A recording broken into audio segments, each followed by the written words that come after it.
nego da te pitam, jel tebi stalo do djevojčica? Je. Iso mi ti koje luzere, njemu je stalo do djevojčica, pazi njega. Djevojčice, fuj, da, fuj.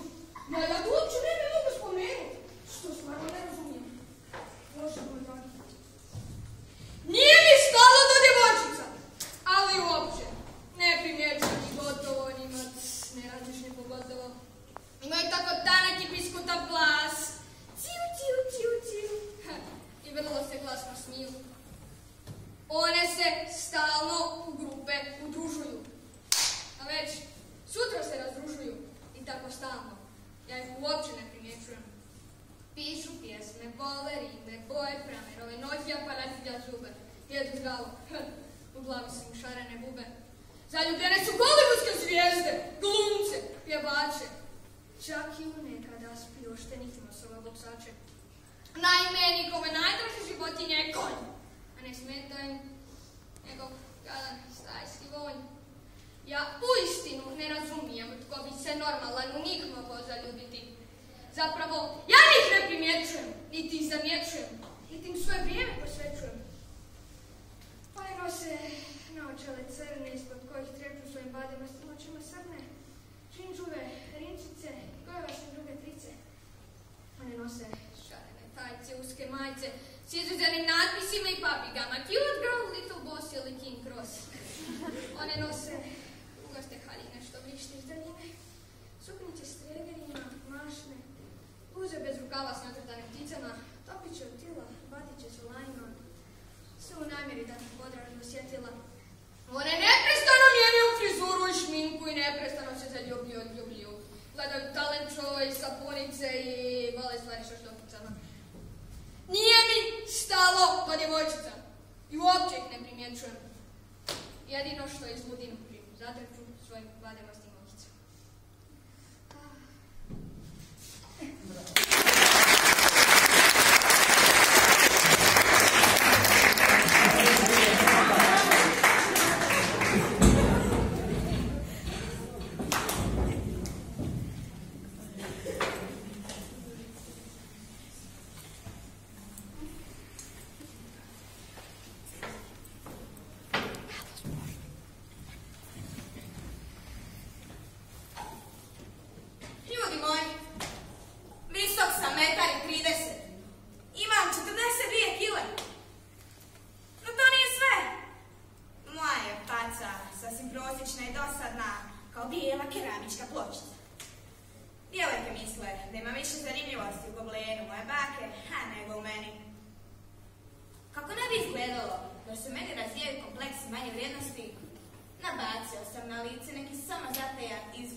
Iako imam sasvim lijepo i običajno ime Mirko, svi me zovu Mikro.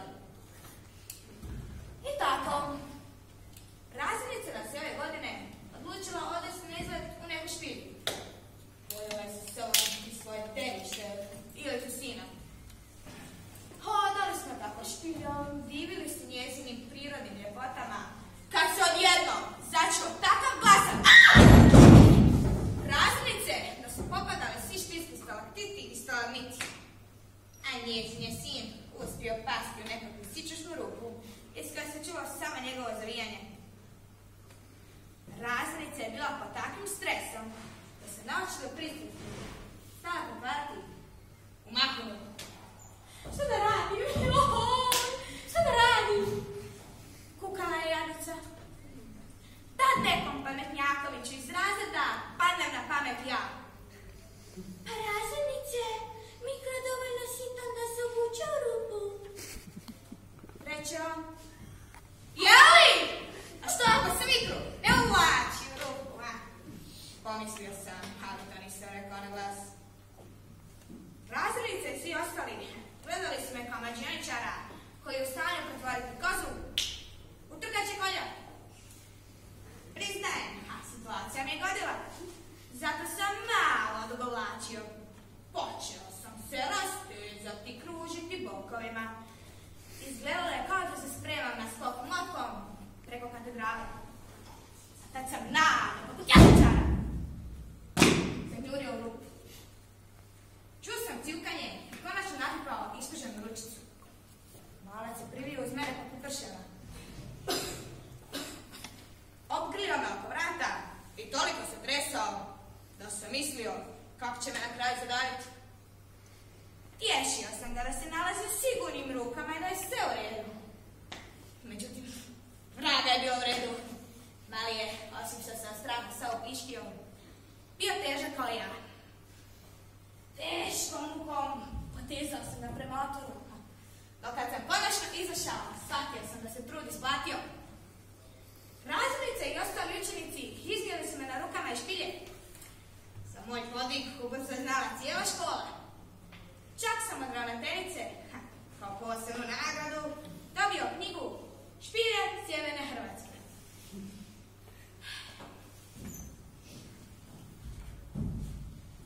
Svo nam mračna razmišljanja o izgledu. Čitavo ono carstvo kompleksa i nezadovoljstva. Nestali su kao rukom odneseni. Jer sretan i ispunjen život ne čini to što netko visok 2 metra ima lice kao hollywoodska zvijezda već. Što? Što čini život? Da vas čujem? Iko zna? Ne znate?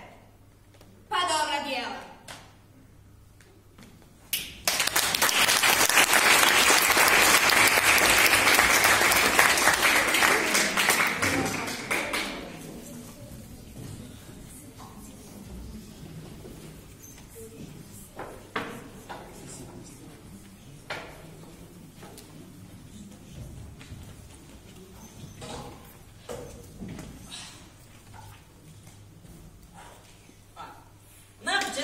Zatvorio sam se u svoju sobu i sjeo za radni stol da napišem jednu oštru kritiku protiv školskog pravilnika. Htio sam čuo problem da čujem.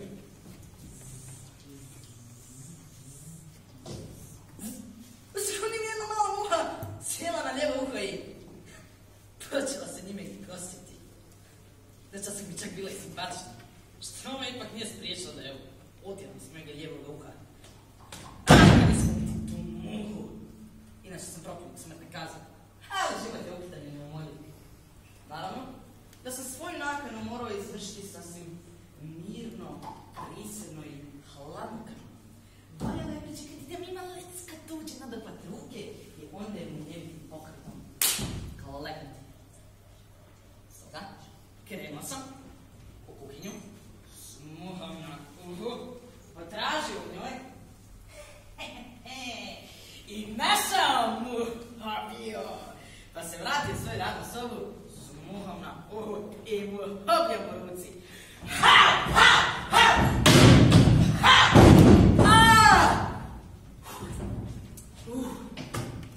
Nakon otprilike pola sata zračne borbe, situacija je bila sljedeća. Jedna razbijena pauza, jedna srušena lončarica, jedna slika što je pala sa zida. Moj lijevo uho raskrvano. Otjerao sam muku suha i izrao se nju na mađarskom jeziku. Emerkestra!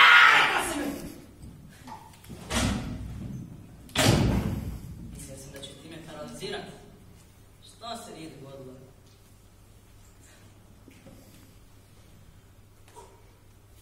Prešao sam u psihološko vođenje rata. Kuham u sidavu gasu. Kao što svaka šuša zna. U mraku je poslije izgubljena. Stoga, zamračio sam sobu i otvorio oba prozorska krila. Čak sam uvjeren kako će svjetlo izmamiti moju malu napasnicu van na slobodu.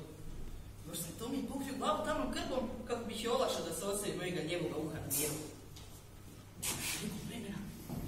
Sam prozor i zatvorio ga nakon pokreta. I okrenuo sam.